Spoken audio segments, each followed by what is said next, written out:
All right, enough lamenting.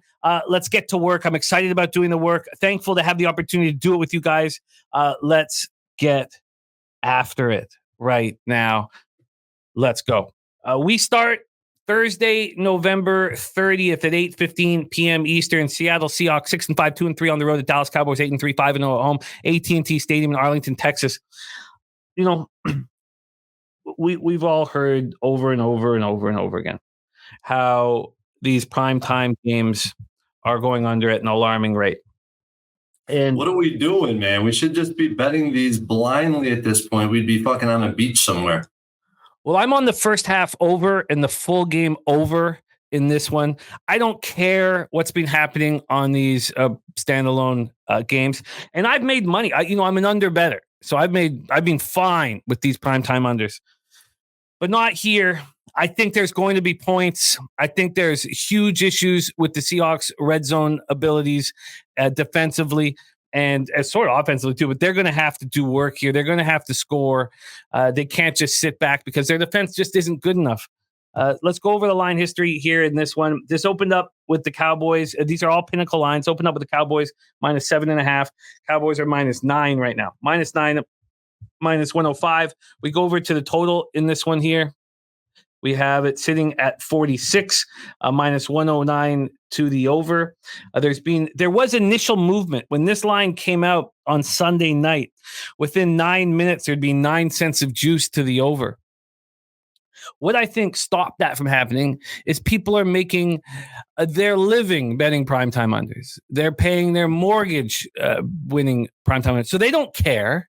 They don't care about the X's and O's. They're just going back to the well. And I think that's what stopped that momentum. All the other books are at 46.5. Pinnacle is still sitting at 46.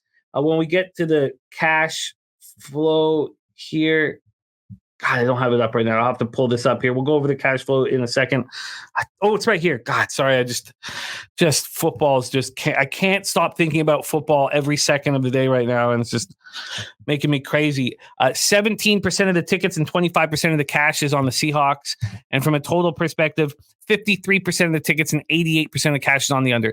Clear big dollars on the under, sharp money on the under. So both teams coming in off Thanksgiving with very different outcomes. Thanksgiving games. Seahawks coming off their second straight loss, an ugly 31-13 setback at home versus the Niners. They've now lost 3 of 4. They were down 24-3 at the half. I just see their first 5 possessions, they gained 15 total yards. I just see them coming out firing. We saw what the Packers did against the Lions. They came out with that 53-yard pass. They had to send a message to everybody that they were ready to play. And I think that the Seahawks come out firing. Their offense only put up 220 yards. Geno Smith looked bad, 18-27 for 180 yards in a pick. The offensive line couldn't protect him. He was sacked 6 times. He's now struggled in back-to-back games against divisional foes. Since Kenneth Walker got hurt early in the loss versus the Rams, Zach Charbonnet has not stepped up. He's rushed for 47 yards in back-to-back games, 29 combined carries. His long run over these last 2 games, 11 yards. So he has to step up. Now, Carroll says that he thinks Walker will be able to play. Of course, we'll get a better idea when tomorrow's injury report comes out. Against the Niners, Metcalf and Lockett combined for 6 catches for 62 yards. That's not enough. They were 3 of 11 on third down. They're 29th in the league on third down, converting 31.3% of time. They had 1 4A into the red zone. They're 25th in the league in red zone offense, scoring TDs 47.2% of the time. They've scored just 3 offensive touchdowns in the past 4 games. They've only scored 1 offensive touchdown in their last 8 quarters. And it's not that the Cowboys do a lot of good things defensively, but I think that Seattle is going to have a game plan where they attack, to try and flip this script right now. The defense couldn't get stops. 49ers put up 377 yards of offense. They couldn't get the Niners off the field. Niners had the ball for 35 minutes and 30 seconds. The defense dialed up no pressure. They finished with 1 sack. Niners went 5 for 11 on third down. The Seahawks are just 27th in the league, allowing third down conversions 44% of the time. The Niners were 3 of 4 in the red zone. The Seahawks red zone defense been horrible all season. 29th in the league, allowing touchdowns 66.7% of the time. On the Cowboys side of things, they're coming off their 13th straight home win, their 3rd straight win on the year, 45-10 at home over the Commanders. This is their longest home winning streak in 42 years. They've been dominant since that 28-23 loss at Philadelphia. Now they played the Giants, Panthers, and Commanders. real weak opposition. They've outscored them 127-37. Dak was excellent against the Commanders, 22-32, 331 yards, 4 touchdowns, no interceptions. He's thrown at least 2 touchdown passes in 5 straight games. Brandon Cooks is starting to roll. We had to wait a while for it. 4 catches for 72 yards, touchdown. CeeDee Lamb, 4 for 53. Tony Pollard ran 13 for 79 and touchdown, caught 6 passes for 24 yards. The Cowboys were 6 of 10 on third down. This is sorry, moved back too far here. Too many pages of notes. The Cowboys went 6 of 10 on third down. They're second in the league, converting 47.7% of third downs. They were a perfect 3 for 3 in the red zone. They're just 16th in the league in red zone scoring touchdowns, 54.4% of the time, but they're second in the league in red zone offense over the past 3 games against these lightweights. The Cowboys defense been strong all year, until that Commanders game. They hadn't allowed a 100-yard rusher, 100-yard receiver, and a 300-yard passer. And Howell threw for 300. Curtis Samuel caught 100. The pass rush was all over Howell. 4 sacks, 8 quarterback hits. Deron Bland had his record-breaking 5th pick 6 of the season. They allowed the Commanders to go 7 of 15 on third down. They're the second best third down defense in the league, so that's a rarity. The Commanders were 1 of 2 in the red zone. They've struggled defensively in the red zone. We have the Dallas Cowboys 22nd ranked red zone defense and the Seahawks 29th ranked red zone defense. There are going to be touchdowns in this football game, and the Cowboys are fat and happy. The Cowboys have the Eagles on deck. I don't want the Cowboys as a side, but I think points are going to be scored. And I think the Seahawks can cover this game. I don't know if I have the balls to back them. Take it away here, Troy. Our Thursday nighter, Seahawks Cowboys.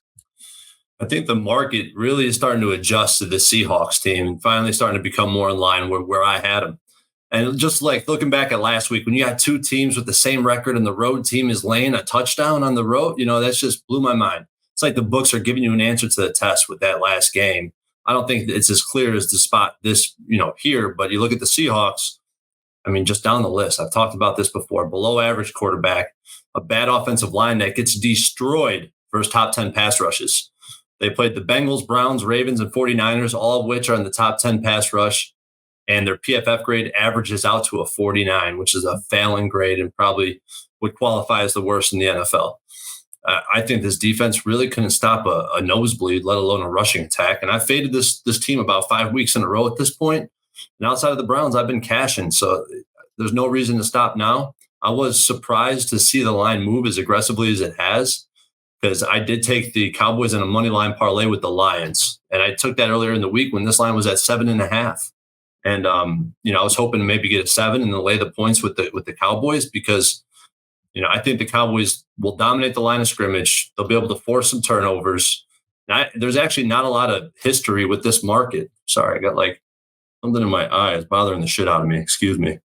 But this market environment, there's not a lot of markets that are like this, especially with the total, which I'm going to do a lot more digging, Jimmy. I think this is very interesting. You see all that sharp action on the total, but the market really hasn't moved.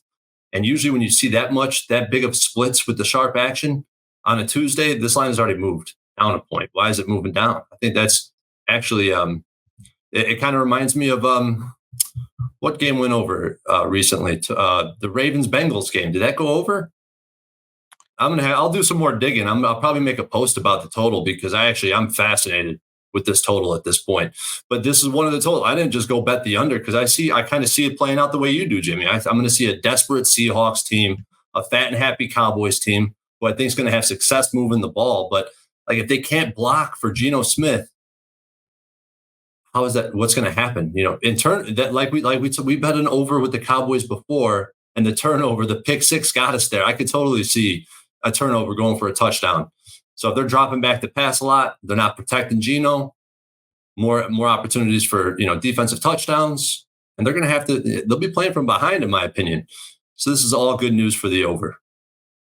I agree. I don't need to take the Seahawks. I don't need to get in the side here. I'm going to have a lot invested on the over. So I have the first half over 23, the full game over 46, 88% of cash is on the under. It's not moved.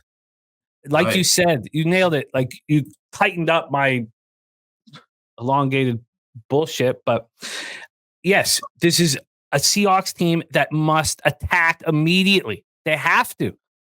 They have to show out. Their offense has to step up. And, I don't know how sharp the Cowboys are going to be, honestly, after playing 3 cupcakes with the Eagles on deck at home. Right. Satsi says Cowboys team total 27.5. Doug says lean Hawks +9, but rather stay away from the Cowboys right now. Jared TG says he could only look the Cowboys way. Look, I'm going up again. Oh, yeah. Yeah, let me just jump in. I mean, I just did one little iteration, right? So you have right now we have over 80%. So this is just one little iteration of the database. 80% plus of the money is on the under, but the market has not moved towards the under. It's hard to find an over trend in the database because all these unders have been hitting like at a ridiculous rate.